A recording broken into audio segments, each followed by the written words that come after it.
Esta noche, Mal de Luna, segunda parte.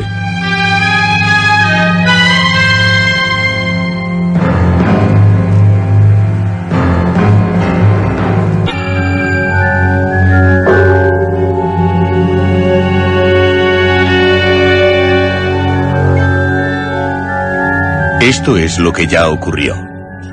Pedro Cabo, director de cine, le propone al actor Gustavo Martínez interpretar una serie de terror para televisión titulada Mal de Luna. Tendrá que encarnar a personajes como un vampiro, un hombre lobo.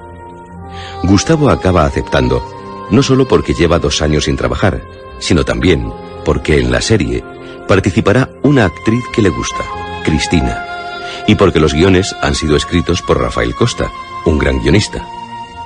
Pero tras leerlos, tiene una extraña pesadilla en la que vampiriza a Cristina. Sorprendentemente, al contarle tal pesadilla al director, este le dice que lo mismo soñó la actriz.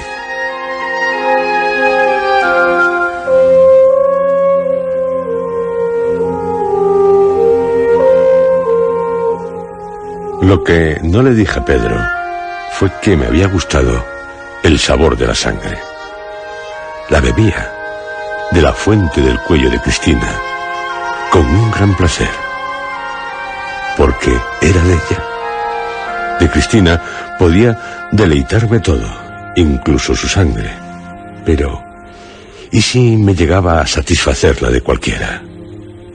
Me lo pregunté mientras le contaba a Pedro lo que deseaba solo hubiera sido una pesadilla. Lo cierto es que, para mi alivio, no me apeteció la de él, ni la de su secretaria, llena de atractivos físicos. Y el pensar en succionársela a Cayetano lo rechacé con desagrado. Algo impropio de vampiros. Que yo sepa, cualquier sangre de cualquier persona puede saciarlos. Los vampiros, de noche, salen de sus sepulturas y beben con espantosa brutalidad la sangre de sus víctimas. Porque la sangre es la vida. Vampiro que la busca, vampiro que la encuentra. Pero lo que es yo no la buscaba, salvo en la pesadilla, o supuesta pesadilla. Y en pesadilla acabé dejando lo que realmente creí vivir. Pero el que Cristina hubiera soñado lo mismo, y en la misma noche de luna llena, no dejaba de inquietarme. Deseaba hablar con ella del asunto, pero seguía rodando en Sevilla. Deseché llamarla. No era cuestión para tratar por teléfono. Cuestión que, con el paso de los días, acabó pareciéndome un disparate, olvidándome casi del asunto, porque del todo era imposible, ya que estaba totalmente dedicado a memorizar los diálogos de las historias de Mal de Luna.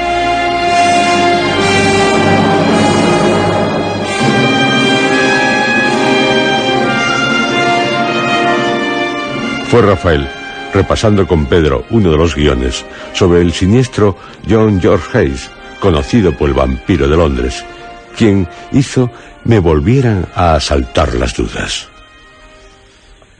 El propio Haig, antes de ser ajusticiado en la prisión de Mansworth, dejó una confesión en la que, para espeluzno de todos, nos contó cómo cometía sus crímenes.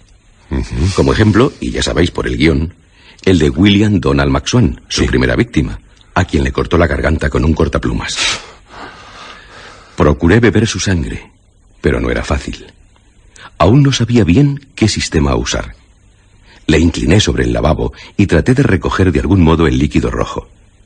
Al fin, me parece que decidí sorberlo directamente de la herida, con un sentimiento de profunda satisfacción. En los restantes, ella no fue tan chapuza. ¿Y qué tiene la sangre que...? La sangre, te recuerdo, querido, fue sagrada. Y por ser fuente de la vida, apeteció a todos desde siempre. Ya. Sin ella, la muerte. Con ella, la vida. Por lo que se razonó, si un muerto la bebe, puede volver a la vida. Los más sensatos, por eso de que más vale prevenir que lamentar, se las ingeniaron para inventar los artilugios necesarios para poder llevar a cabo transfusiones de sangre. Algo de gran beneficio para la humanidad, pero no para los vampiros. Ya se nos dice en la Biblia en el Deuteronomio: pero atento siempre a la prohibición de comer sangre. Es la vida, y no debes comer la vida de la carne. Los hubo que creyeron desde que se supo, y se supo muy pronto, que no hay cuerpo que aguante sin sangre, que el alma habitaba en ella. Un tanto exagerados sí que fueron, porque la sangre es solo una sustancia que circula por nuestras arterias y venas. Pero eso sí, ¿qué sustancia? Puesto que sin ella nos morimos. Y esto no nos hace ninguna gracia. La sangre, en horribles rituales, se ofreció a los dioses, para así estar a bien con ellos, para que les fueran propicios. Y es que los dioses la pedían, la exigían a los humanos. O sea, Rafael, que los dioses querían la vida de los aterrados mortales. Para inmortales estaban ellos, y además les gustaba el sabor de la sangre. Los tenía en más alta estima. Bueno, para otros, como Hayek, la sangre era un placer de dioses. Tenéis sus propias palabras en el guión El vampiro de Londres. Solía ser la sangre el asunto de mis sueños. Tales sueños tenían un papel fascinante y terrible en mi existencia. Y todavía no conocía el sabor de la sangre. Una pura casualidad me la hizo gustar, y desde entonces ya no pude olvidarme de su sabor. Tendría 10 años. Me había herido en la mano con un cepillo para el cabello de pelos metálicos.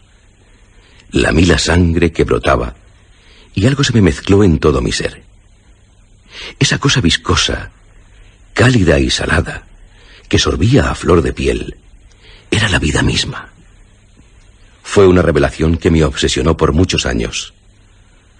Una obsesión que le convertiría en un monstruo. En cierta ocasión, sigue diciendo, me corté adrede los dedos y las manos solo para poder posar los labios sobre la fresca herida y volver a sentir aquella sensación inefable. Supongo que no os cortaréis los deditos para chupotear vuestra propia sangre.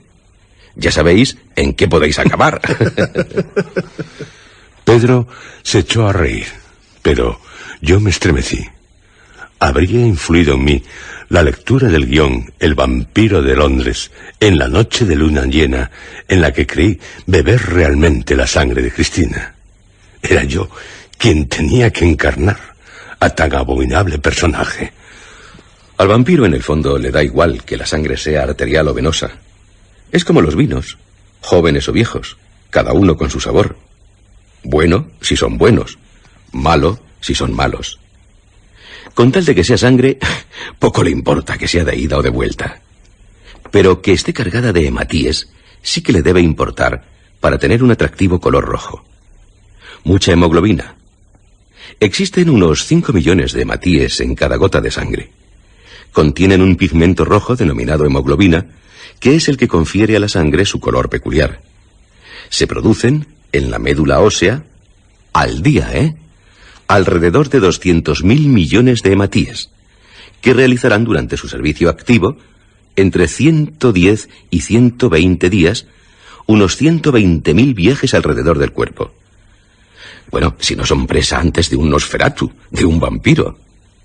Aunque os recuerdo, lo cual puso los pelos de punta a muchos, que un equipo de científicos británicos, durante la Segunda Guerra Mundial, recomendaron el uso de la sangre humana, eso sí, donada, solo faltaba más, para la fabricación de morcillas. Pedro, al igual que Rafael, de nuevo se echó a reír, pero yo empalidecí. No solo por lo que el guionista nos contara, sino también porque, por un instante, tuve el deseo de probar tales morcillas. Se hacían unas salvajadas aterradoras para estar a bien con los dioses, para redimir culpas, para conjurar el hambre o la peste. Se flagelaba a las víctimas, o se las degollaba, o las quemaban. Por culpa de la sangre, corrió mucha sangre. Y sigue corriendo. La sangre es vida, sí, pero también es muerte. Y el muerto reclama sangre para volver a la vida. Un círculo espantoso que tal vez no tenga fin, al menos mientras existan los vampiros. Vampiros como tú, Gustavo. Clavaron sus ojos en mí. Les miré estupefacto. Ellos habían reído divertidos, pero yo empalidecí aún más. Parece que a Gus le asustan los vampiros. ¿Es cierto, Gustavo? ¿Te asustan los vampiros? Oh, pero qué tonto soy. Si el vampiro de la serie eres tú. Tú eres el que tienes que asustar. Y mucho. En blanco y negro. Estoy por morderos. Grité, en el fondo algo molesto, volviendo el color a mis mejillas. Y añadí murmurando: a mí, lo de la sangre, nunca podré ser un buen donante, la verdad. Pero en Mal de Luna, lo que haces no es dar la tuya, es beberte la de los demás. Pensé en Cristina, y en la pesadilla, o en la supuesta pesadilla. Un pensamiento que adivinó Pedro. El ser un espectro chupador de sangre, aunque sea en la ficción, tiene sus ventajas. ¿Y quién puede ser vampiro? Pregunté, procurando disimular mi preocupación. ¿Cualquiera? Y no hablo de los libros, ni de los del cine. Ni tampoco me refiero a los que se enriquecen a costa de los demás. Clavé la mirada en Pedro, que no se dio por aludido. Os pregunto acerca de lo que, según tú, Rafael, en cuanto llega la noche, salen de sus sepulturas, vagan errantes en busca de víctimas, atormentan a los vivos, les chupan la sangre, les causan la muerte. Bueno, tampoco querrás que te hable de esa especie de murciélago, al que se le ha acabado llamando vampiro, o murciélago vampiro. Ajá. Por eso de que ellos se dedican a chupar sangre de personas o animales, al igual que los no muertos. Son unos quirópteros peligrosillos, más bien propios de América Central y Meridional. Pero supongo que te interesará saber que ya el médico y naturalista Konrad von Gessner, en su notable Historia Animalium, publicada en Zúrich en 4 volúmenes, de 1551 a 1558, nos habla de los que para algunos, craso error, es una leyenda. Estábamos en su casa. Se levantó y tomó uno de los miles de libros de su biblioteca. Una biblioteca que confieso haber envidiado. Sin sentarse, nos leyó. En Darienen, la región de la Nueva Tierra, los españoles fueron atormentados de noche por los murciélagos. De improviso mordieron a uno que estaba durmiendo, el cual empezó a sangrar hasta que murió. Luego se encontraron varios hombres muertos por esta causa. ¿Cómo atacan? A los animales clavándoles los dientes en el cuello, pero a las personas no. A las personas les atacan mordiéndolos en las extremidades, dedos o nariz. Charles Darwin nos cuenta: habíamos acampado, ya de noche, cerca de Coquimbo, en Chile, cuando mi sirviente, notando que uno de los caballos parecía muy cansado, se aproximó a él para averiguar lo que podía sucederle. Vio que algo se movía por encima de la bestia y puso de pronto sus manos sobre el cuello del animal, aprisionando al vampiro. Cerró de un golpe el libro. ¿Sabéis cuánta sangre necesita consumir un murciélago vampiro al día? Pues no. Silencio. Está claro que no tenéis ni idea. 10 centímetros cúbicos.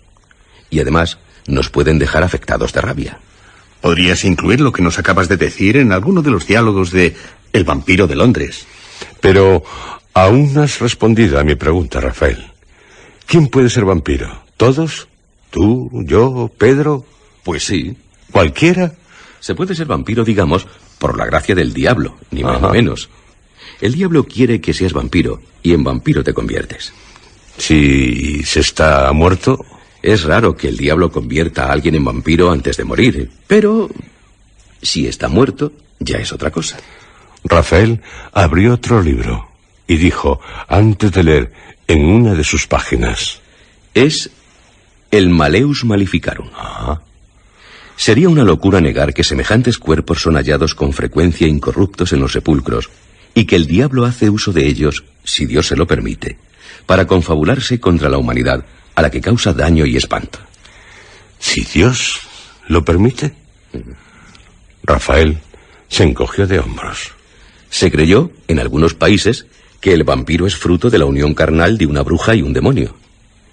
Vampiros pueden ser, por ejemplo, los hechiceros, las brujas, los magos, los encantadores, los hombres lobo, herejes, suicidas, excomulgados, ahorcados, asesinos, villanos, ladrones. Bueno, en el fondo, cuantos tratan con el mal. La nómina es larga. Oh, y muchos más. Cualquiera puede convertirse en vampiro si un animal salta sobre su cadáver o vuela sobre él un pájaro.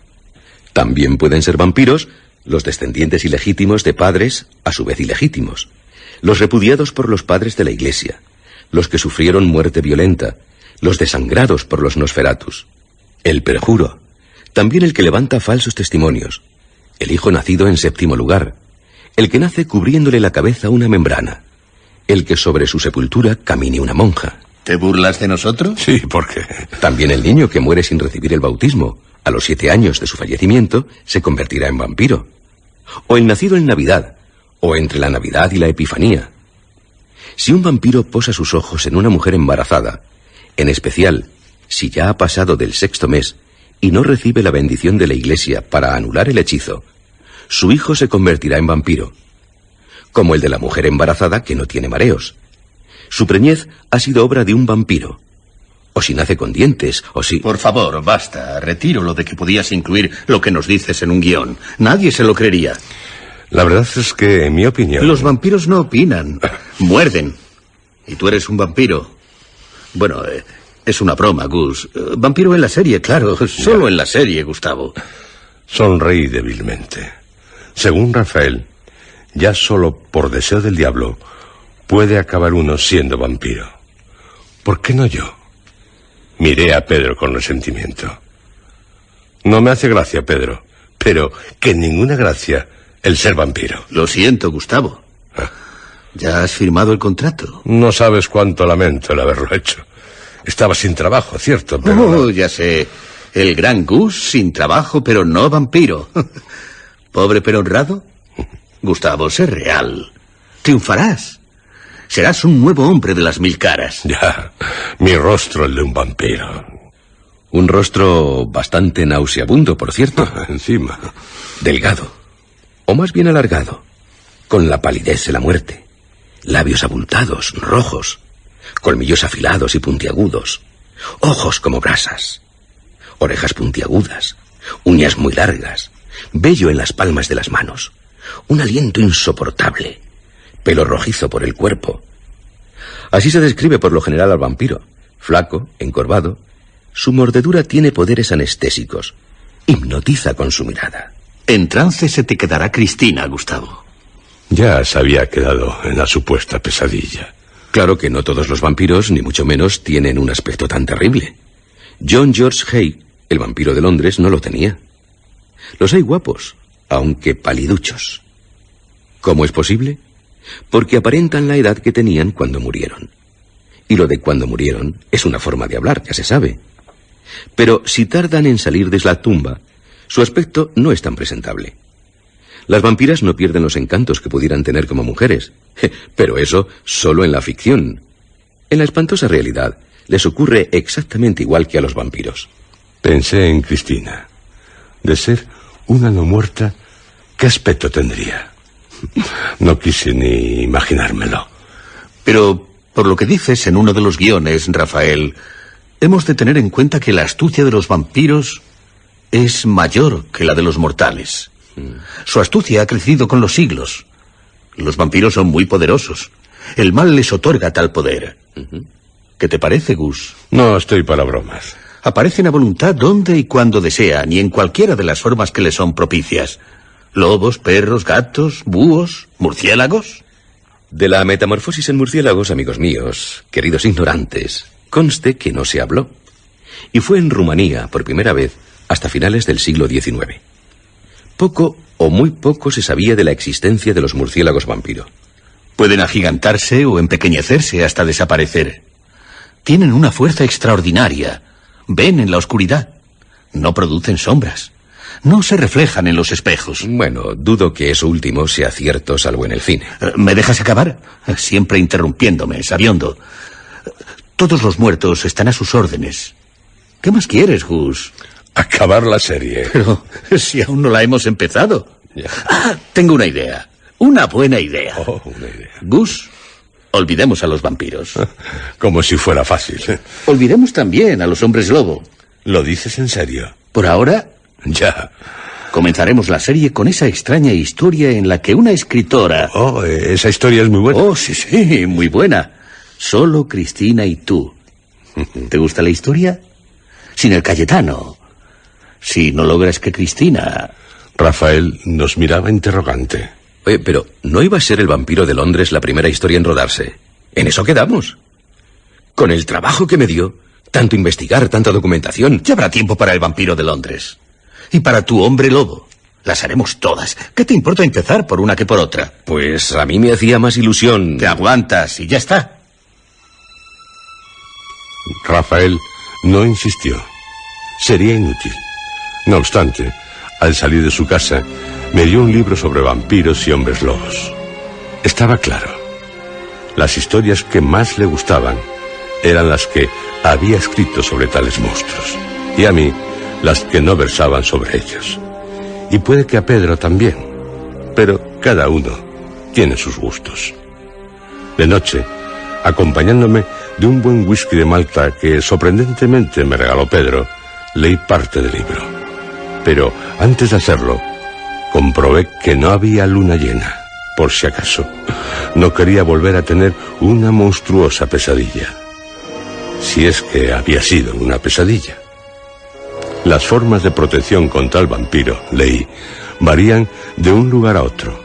Y los métodos van desde traspasar el cadáver con una estaca, tallada en madera de álamo, arce, endrino u oseacanto, según fuera la creencia local, a separar la cabeza del tronco y reducir el cadáver a cenizas, a despedazar el corazón y arrojar agua o aceite hirviendo en el sepulcro, según nos recuerda Anthony Master.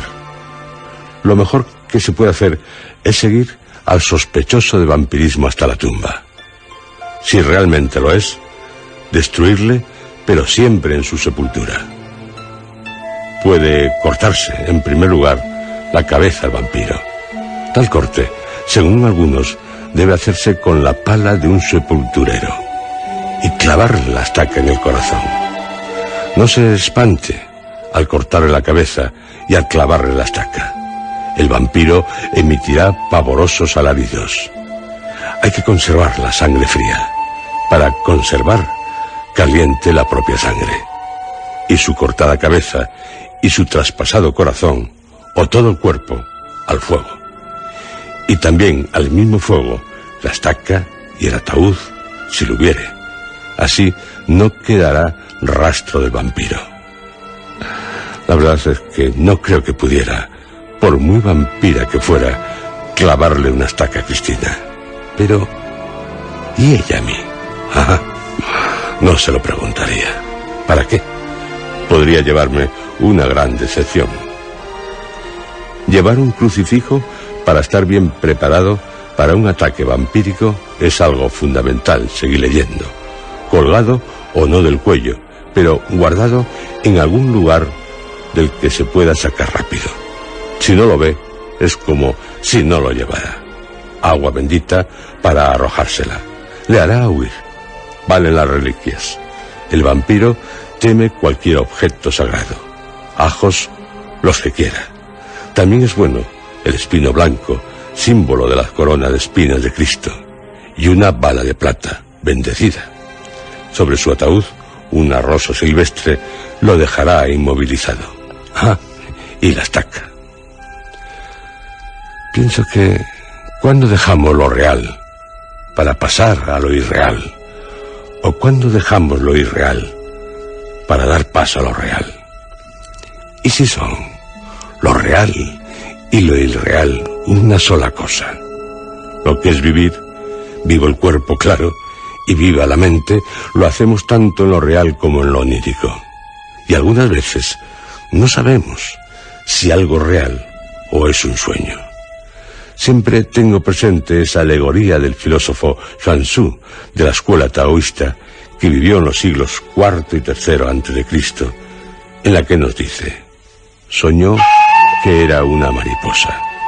Al despertar, ignoraba si era Su que había soñado que era una mariposa, o si era una mariposa y estaba soñando que era Su. Pude soñar que era un vampiro que estaba succionando la sangre a Cristina. ¿Una espantosa pesadilla? ¿Y si no fue un sueño? ¿Y si fue una realidad que creía estar soñando? Terrible. ¿Y cómo es que ella, en la misma noche, soñó o vivió lo mismo que yo? ¿Y por qué? Por mucho que lo pretendía, no podía olvidarme de lo soñado o vivido aquella noche de luna llena. Leí en el libro que me dejó Rafael que siempre hubo humanos que se alimentaron con la sangre de otros humanos. Y no solo la sangre. Sería yo uno de ellos. Alguien al que habría que ahuyentar con ajos y al que clavarle una estaca. Pero, ¿por qué una estaca? Desde la antigüedad leí, en muchos pueblos hubo la costumbre de clavarles estacas en el corazón, preferentemente en un cruce de caminos donde se mostraban a los paseantes, a los criminales, suicidas, brujos, y al vampiro, clavándosela en su ataúd, además, se le dejaba clavado para siempre. La estaca, de álamo mejor, que dicen que la cruz era de madera de álamo. ¿Por qué los ajos ahuyentan a los vampiros? El ajo llegó a ocupar un lugar preeminente en la historia de la alimentación, seguí leyendo, la medicina popular y los ritos y creencias de las religiones más tempranas, como nos dice George Harris, existiendo claros indicios de que alguna vez fue el ajo venerado como un dios y, aún dentro de la misma cultura, despreciado, al considerárselo un agente del demonio. Por ejemplo, los egipcios, por su afición a esta planta, eran llamados por los romanos devoradores de ajo. En Egipto, por 15 libras de ajos, te hacías con una hermosa esclava. Y además, el ajo era símbolo del cosmos. Los judíos, allá donde fueran, cultivaban el ajo, parte fundamental de su dieta. También le concedían, como los romanos, propiedades afrodisíacas. Y, contra el mal de ojo, ajo, en casi todas las culturas antiguas. El vampiro no padece mal de ojo, pero sí mal de ajo. Y es que, sobre todo en los siglos en que las epidemias asolaron Europa, se creía que el ajo era eficaz contra cualquier clase de enfermedad epidémica. Y el vampirismo era una enfermedad epidémica. Por lo tanto, si el ajo valía para las otras epidemias, también valía para la vampírica. El ajo se empleaba como desinfectante a la hora de sepultar a los muertos, pues al sospechoso de serlo, se le ponía un ajo en la boca antes de enterrarlo. Lógico que los vampiros huyan ante los ajos. Y a mí no me gustan los ajos. Sería, sin saberlo, un vampiro como John George Hayes o como Alexander Cepesi. En Estambul, en los años 60, un tal Cepesi decía ser descendiente de Drácula. Llegó a fundar en Estambul un banco de hemoglobina, del que disfrutaban los de su secta. Y no era una broma. Las autoridades, al cabo de casi 2 años, cerraron el local. Hubo unos secuestros que hicieron sospechar a los seguidores de Cepesi. De él, tras ser expatriado, nunca más se supo. ¿Dónde está? ¿Vivo o muerto? ¿En algún cementerio? ¿Dispuesto a chuparle la sangre a cualquiera? Porque él anunció que regresaría. Al final de los 70, en Frankfurt, un joven estudiante, tenía 22 años de edad, fue detenido tras ser denunciado por la madre de una de sus víctimas como consumidor de sangre humana. A una muchacha le había pedido, tras llevarla a su casa, que le dejara extraerle un poco de sangre con una jeringa, sangre que se serviría en una copa. Confesó haber hecho tal sangría a varias jóvenes, a las que les extraía varios decilitros de sangre. Todo un maníaco hemófilo. Me contento, dijo, con una cantidad razonable de sangre. No abuso. Nunca pongo en peligro, declaró, la vida de ninguna muchacha. Debo decir que algunas experimentaron un gran placer dejándose extraer sangre. Varias volvieron pidiéndome repetir tal experiencia. Se sabe que las drogaba. En su casa se encontraron frascos farmacéuticos conteniendo aún restos de sangre humana. También 4 cuchillos de carnicero.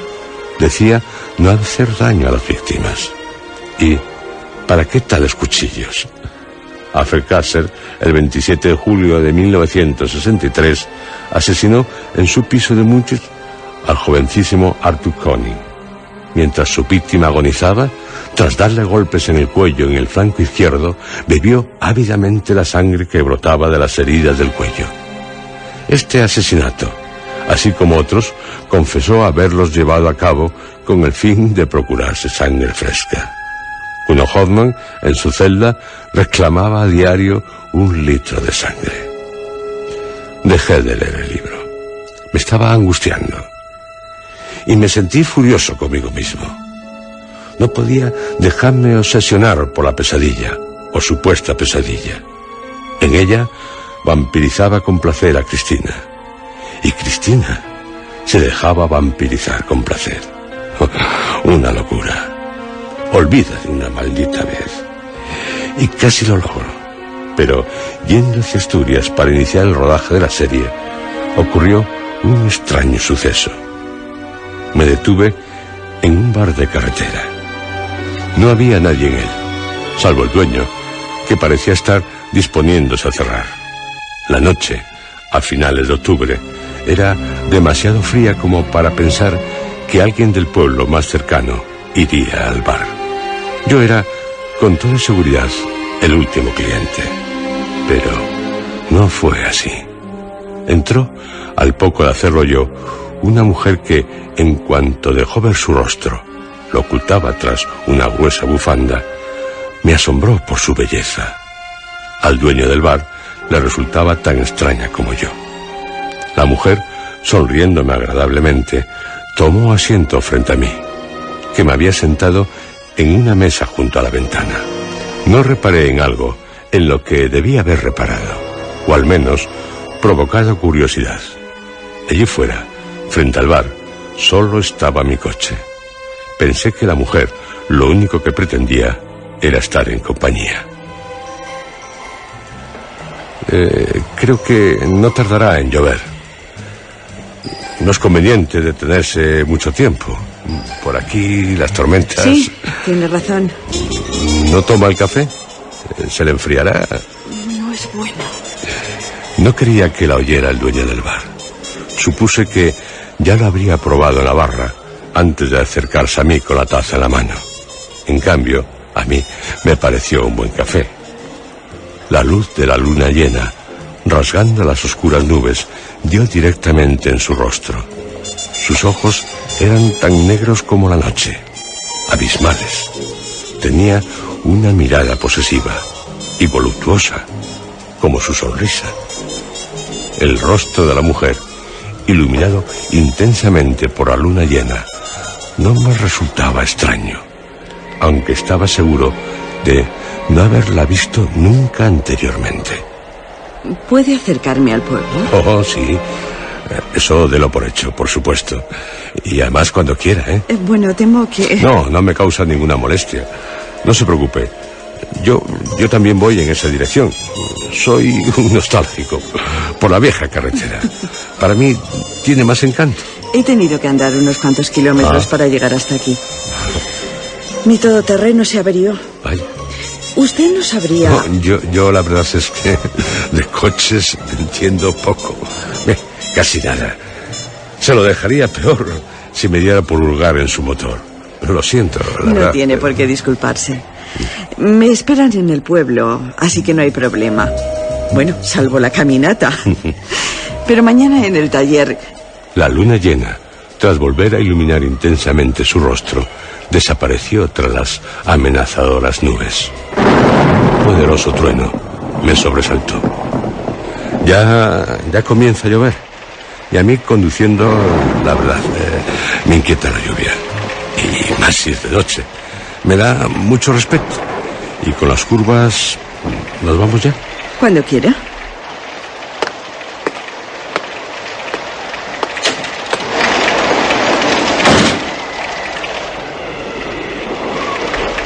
Salimos del bar. Llovía con fuerza.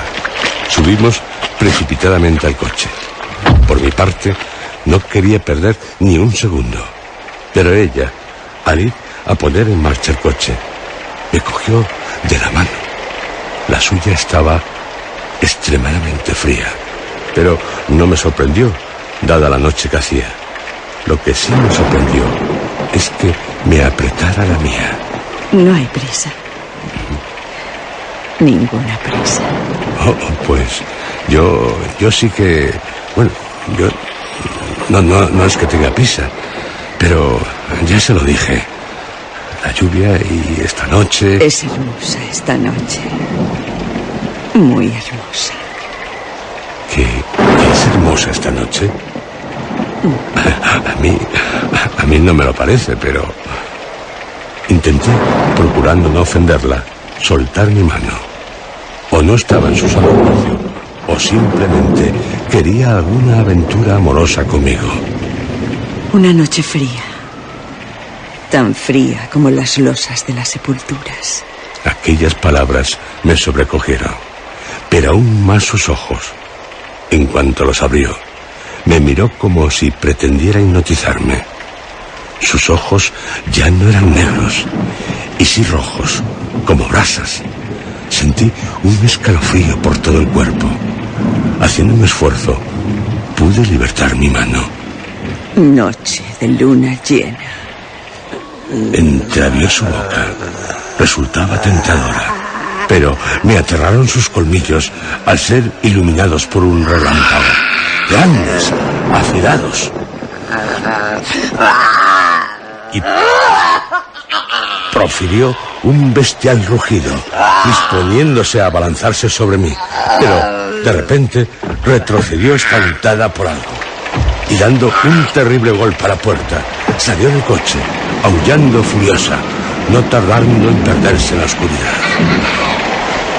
Lo que yo estaba totalmente paralizado por el miedo del que era presa, pero me di cuenta de que, sin pensarlo, y aún los tenía así, había cruzado los dedos índice de mis manos en forma de cruz. Un aullido lejano se confundió con el fragor de un trueno.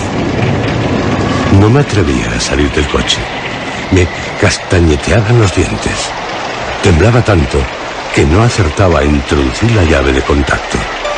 La sola idea de que pudiera volver me aterró aún más. Pensé en refugiarme en el bar. El dueño aún seguiría en él, pero descubrí que el bar no existía.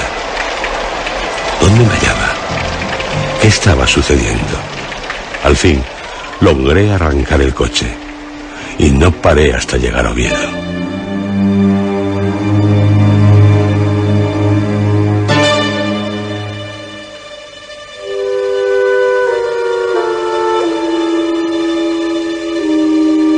Entré precipitadamente en la habitación del hotel. Tenía una corazonada. Saqué de la maleta el libro que me dejara Rafael. Pasé rápido las hojas hasta que allí estaba. La mujer de la carretera. La condesa S.B. Bathory.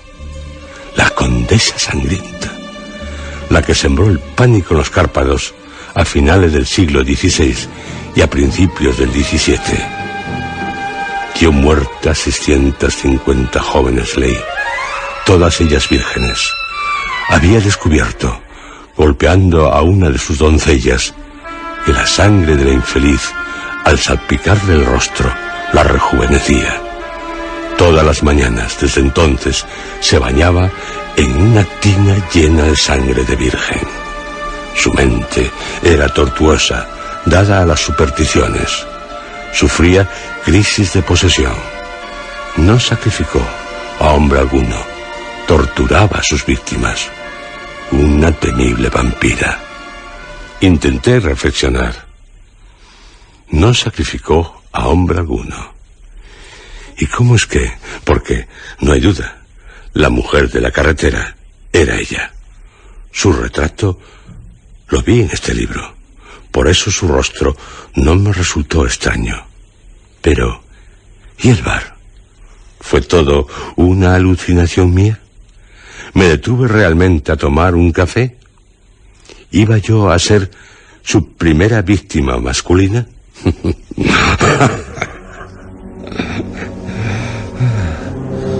Me eché a reír histérico, dejándome caer de espaldas en la cama. Un sudor frío empapaba la palma de mis manos. Unas gotas heladas me resbalaban por la frente. Estaba angustiado, sobrecogido. El libro de la historia de la magia de Eliphas Levi recogía unos párrafos. Paracelso conocía los misterios de la sangre. Sabía por qué los sacerdotes de Baal hacían incisiones en su propia carne, con lo cual el fuego descendía de los cielos. Sabía por qué los orientales derramaban su propia sangre ante una mujer para despertar en ella amor físico. Sabía cómo la sangre derramada clama venganza o piedad y puebla el aire de ángeles o demonios. La sangre es el instrumento de los sueños y multiplica las imágenes en el cerebro durante el sueño, porque está repleta de luz astral. Sus glóbulos son bisexuales, magnetizados y metalizados. Se atraen y se repelen. Todas las formas e imágenes del mundo pueden surgir del alma física de la sangre. Mis sueños, mis pesadillas o mis alucinaciones parecían depender cada vez más del alma física de la sangre. Y Cristina también se habría encontrado con el C.B. Bathory en la carretera. O ella misma sería la condesa sangrienta. ¿Me atrevería a preguntárselo? Dirá que estás loco. Poco a poco, mientras volvía a reír, una grisácea niebla fue desvaneciendo toda la habitación. Y ante mí, Cristina, con 2 orificios en su cuello. De ellos manaban 2 hilillos de sangre. No recuerdo más.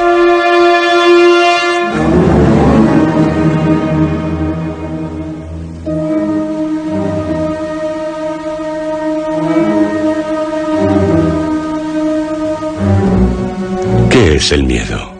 Rafael, en el café donde solíamos reunirnos para comentar los guiones en una descarada huida de la claustrofóbica sala que nos habían reservado en la productora, recordó lo que sobre el miedo escribió Guy de Maupassant.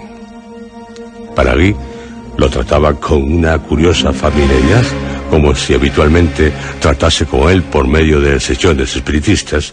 El miedo, que hasta los hombres más osados pueden tenerlo, es algo espantoso, una sensación atroz que se produce en ciertas circunstancias anormales, bajo ciertas misteriosas influencias, frente a riesgos vagos. En tales circunstancias me hallaba, o me quería hallar, influido por las historias de Mal de Luna, que me hacían vivir, o eso me parecía, terribles riesgos. Con miedo es difícil razonar, y yo, que había llegado a ser poseído por un miedo cerval, indudablemente no razonaba, o no razonaba como debía. Pero, al consultar el calendario que colgaba de una de las paredes de la habitación del hotel, exclamé radiante: fue una alucinación. En la noche anterior no había habido luna llena, y por lo tanto tampoco había sido atacado por S.B. Bathory. Y debí querer entrar en un bar cuando realmente me habría quedado dormido. Solo una pesadilla. ¡Qué estúpido!, me reproché, pero también aliviado. Hay un plenilunio cada 29 días, 12 horas, 44 minutos y 3 segundos, como me puntualizó Pedro. Faltaban unos días para que de nuevo fuera luna llena.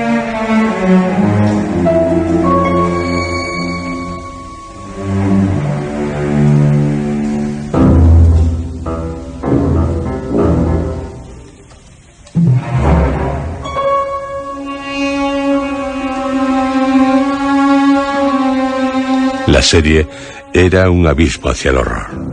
De saberlo, hubiera dado la vuelta a la máxima velocidad que pudiera alcanzar mi coche, sin importarme cuántas multas me pudieran imponer. ¿Cómo decir a los agentes de tráfico que huía de algo monstruoso? De Oviedo a La Felguera, donde pasé el día con mi hermana, una de las solteras más felices de este mundo, endulzándome en su confitería. Adivinó que alguien me gustaba, pero no logró sonsacarme nada. Cuando regresé al hotel, me enteré que todos los componentes del equipo técnico de la serie habían desaparecido, salvo Pedro y Rafael, cada uno en su habitación. Cristina aún no había llegado. Qué extraño. Al introducir la llave en la cerradura de mi habitación, sentí que alguien me observaba a mis espaldas. Me volví, rápido. Nadie en el pasillo, nadie asomando la cabeza por ninguna puerta. En cambio, estaba seguro de que alguien había clavado sus ojos en mí. Acabé encogiéndome de hombros, pero repetí: qué extraño.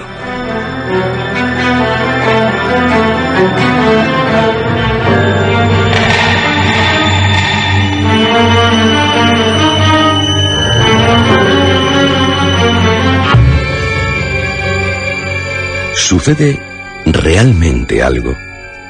¿O solo se trata de unas fantasías de Gustavo? Nos tememos que no son simples fantasías del actor. El título de la serie es Mal de Luna. ¿Una serie maldita? ¿O tras ella se esconde un misterio? ¿O un horror? Lo sabrán.